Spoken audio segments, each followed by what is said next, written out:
आकाशवाणी इम्फाल मोइरांथेम इबेहाइबिना पाउ पाजरी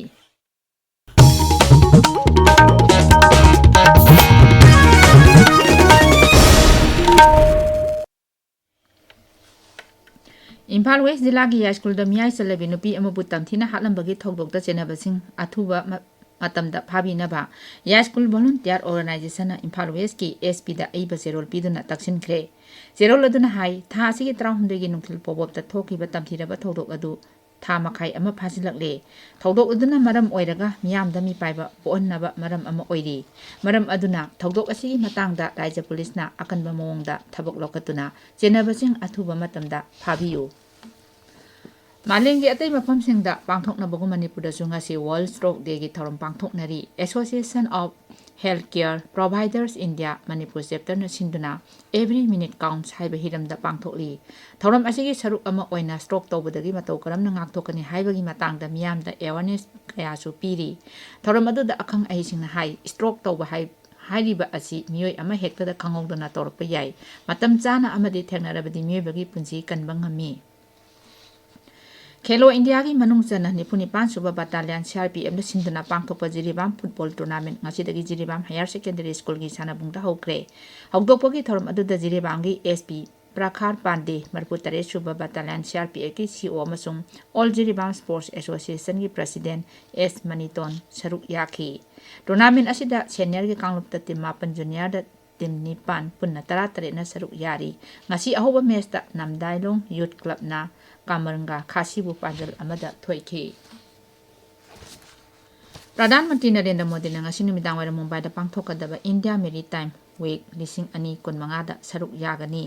थौरम असिदा लेबाक 35 हेनबदगी लाकपा डेलीगेट्सिंग अमसुंग एग्जिबिटर 500 हेनबना सरुक यागनी मुंबई की नेस्को एग्जिबिशन सेंटर दा पांथोकलिबा थौरम असिगा मरी लेनना ngasi नुमिदांग वाइरम प्रधानमंत्री ना सभापति ओइदुना ग्लोबल मेरीटाइम सीईओ फोरमगी मिफम पांथोकनी निंथौकाबा नुमितगी हौदना नुमित लंगानी सुपना चथगदबा IMW 2025 असिदा मालेंगी तोंगान तोंगानबा लेबाकसिंगदगी लाकु लुसिंगबसिंग पॉलिसी मेकर यावना अखंग अहि कयाना साखवत थौरांगी मतंगदा मोट कया फोंदोकनखी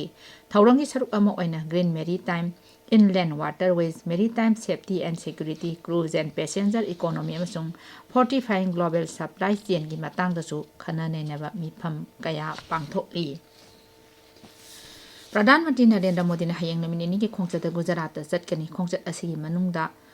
एकता नगर लुपा कोटी 1,190 हेनबगी तोंगान तोंगानबा चाखत थौरांगी प्रोजेक्ट संगागनी खरना उरेप उयुंग तंगनी प्रधानमंत्री ने संगागदौरिबा चाखत थौरांगी project अदुदा राजपीपलादा लैबा Birsa Munda tribal university बामन वृक्षा भट्टिका ई बस charging depot अमसुंग electric bus 15 मियामदा सिनगनी Shri Modi ना भारतीय रॉयल किंगडम की म्यूजियम स्पोर्ट्स कॉम्प्लेक्स यावना तोंगान तोंगान प्रोजेक्ट कया उरेप उयुंग तंगनी अमरोमदा प्रधानमंत्री इंटरनेशनल आर्यन समिट 2025 दा सरुक यागनी समिट असि लाक्लिबा इराय नुमिता न्यू दिल्ली दा पांथोकनी बिहार विधानसभा मिखल की वोट खोमबगी थबक खमथेंगना कल्ले मिखल असिदा अकनबा लंबा तौनरिबा एनडी अमसुंग महागठबंधन की लुचिंगबसिंगना मखोय मखोय मिरेपसिंगदबक ngamjabi थादन वोट खोमनरी